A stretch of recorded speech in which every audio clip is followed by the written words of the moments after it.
Welcome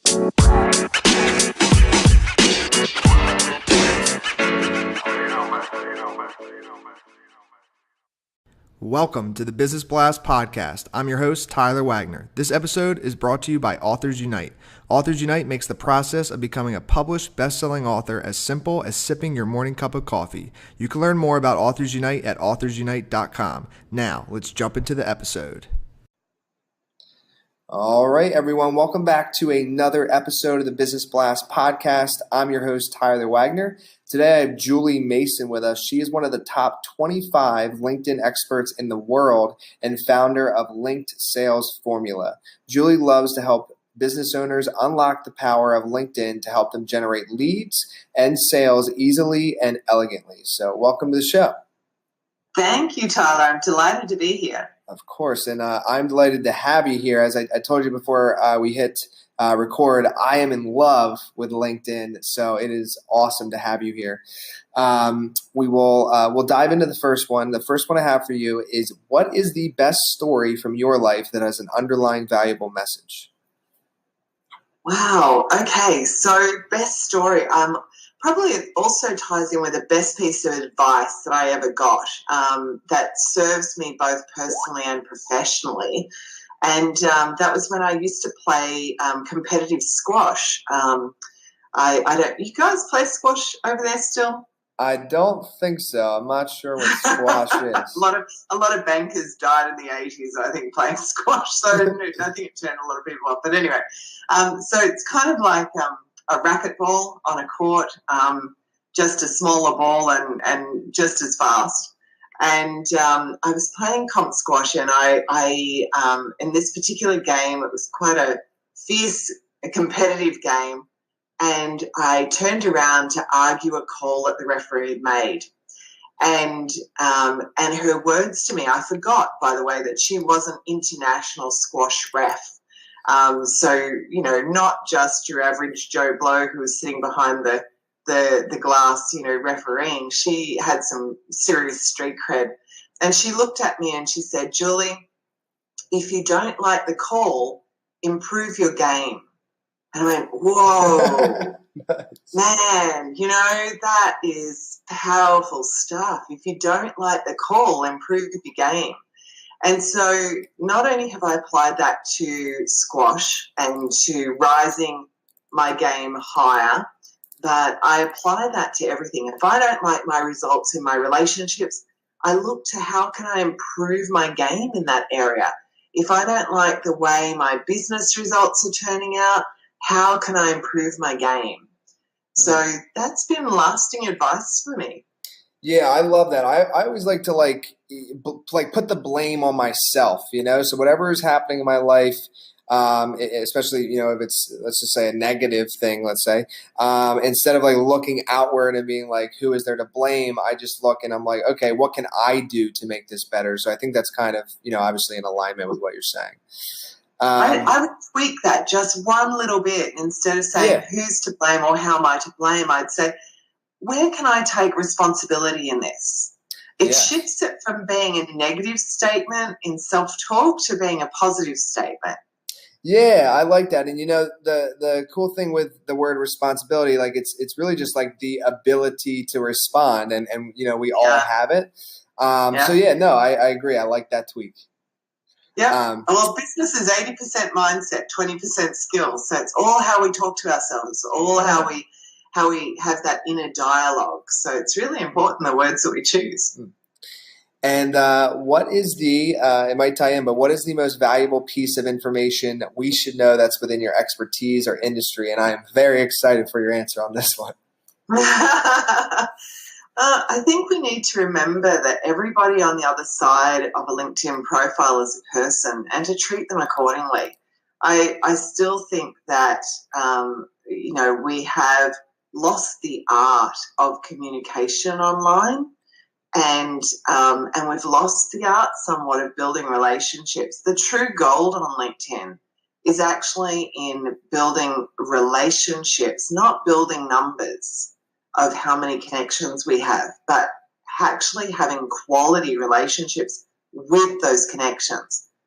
That's the gold. I agree. And what is your best piece of overall business advice? So not necessarily industry specific.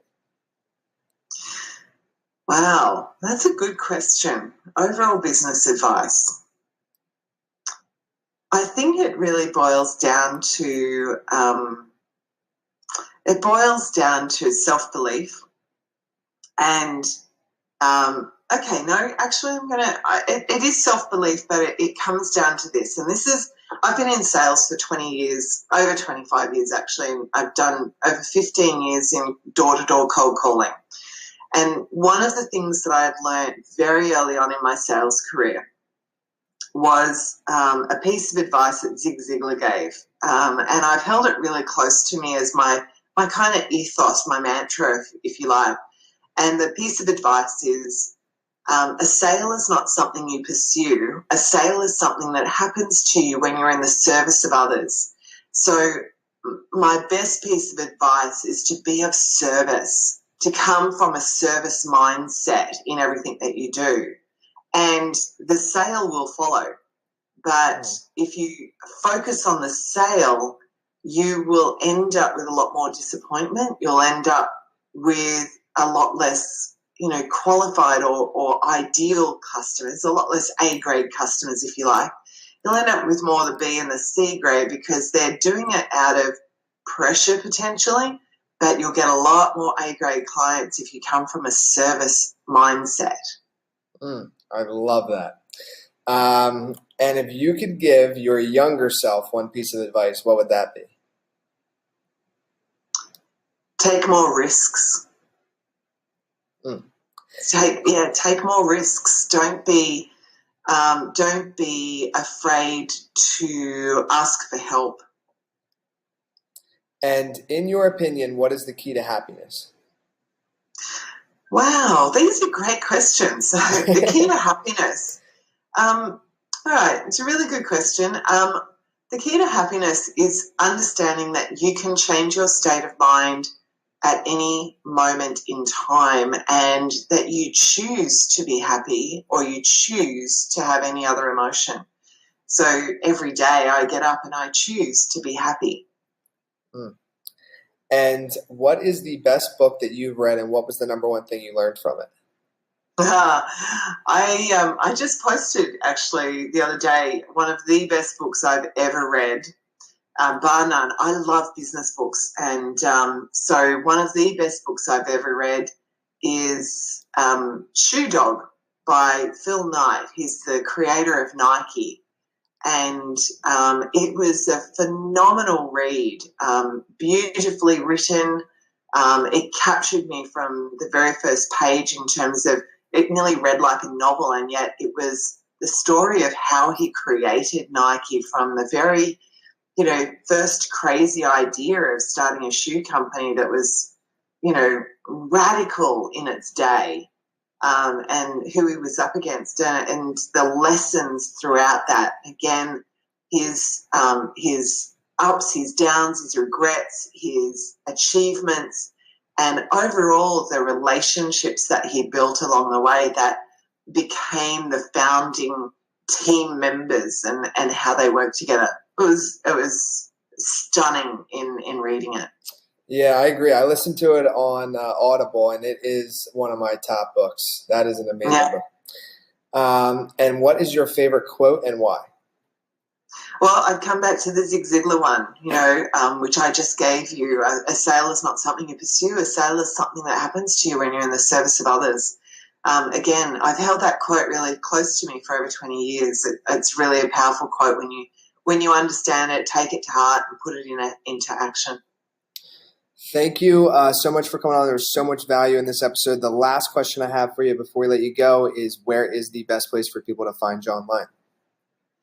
Look, the best place is on juliemason.com.au. On the homepage there, they can join in on jumping onto my free webinars. They can apply to have a half-hour strategy session with me to talk anything sales, marketing, or mindset. If they have any issues in those areas, that's my zone of genius. Happy to help. Here to serve. Awesome. Thank you again for joining us. Thank you, Tyler. Have a great day. The podcast you just heard was published with Anchor. Got something you want to say to the creator of this show? Send them a voice message using the Anchor app, free for iOS and Android.